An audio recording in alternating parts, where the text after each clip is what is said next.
Prieš metus 395 metų jubiliejų atšventę Vijoliai tęsia tradiciją gyventojus suburti į šventę.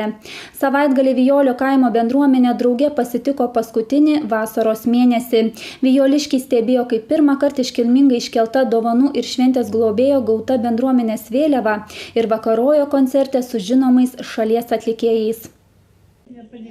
Bene jauniausia Šiauliuose Vijolių kaimo bendruomenė įrodė aktyvumu nei kiek nenusileidžianti gyvuojančioms gerokai seniau.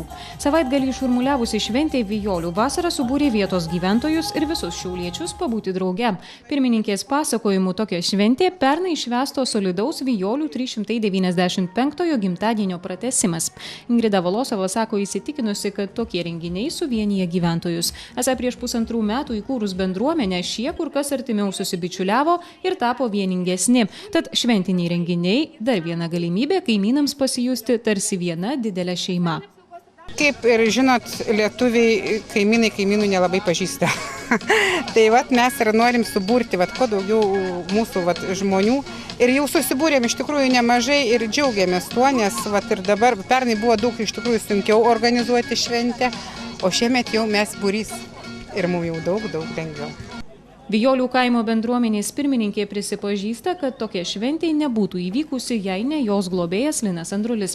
Tuo tarpu pats mecenatas tvirtina negalėjęs likti abejingas taip sėkmingai gyvuojančios bendruomenės iniciatyvoms ir tokios veiklios pirmininkės pastangoms burti žmones draugin. Bendruomenės veikla yra labai svarbi Vijolių kaimeliui, nors norėtųsi vadinti jį miesteliu. Tikrai svarbi, nes per bendruomenę ir atliekamus darbus, investicinius projektus yra paliečiami žmonės labai aiškiai ir jie pamato ir pajaučia, sakysim, infrastruktūros tam tikrus atnaujinimus ar pagerinimus ir tai jaučiasi, tai yra apčiuopiama ir aš manau, tai bendruomenės veikla ir labiausiai džiugina ne tik visą visuomenę, bet ir pačius kaimynus. Šventės mecenatas ne tik pagelbėjo surengti šventę, bet ir įteikė vijoliškiams ypatingą dovaną – Vijolių bendruomenės vėliavą, kuri pirmą kartą iškelta prie kaimelio simbolio – didelio riedulio, kuriame įamžinta Vijolių kaimo įkūrimo data. Iš tikrųjų džiaugiuosi prisidėdamas, džiaugiuosi galėdamas kažkaip tai prisidėti nors kruopelytę ir šiais metais su vėliava, padovanodamas vėliavą Vijolių bendruomeniai.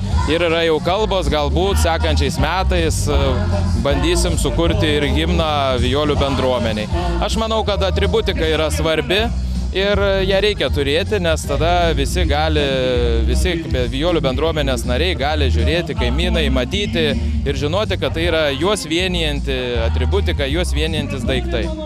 Vijolių kaimo įkūrimo data laikomi 1617 metai. Dabar čia gyvena apie 1200 žmonių. Viktorija Grušaitė, Vytenis Mironas, Šiaulių televizijos žinios.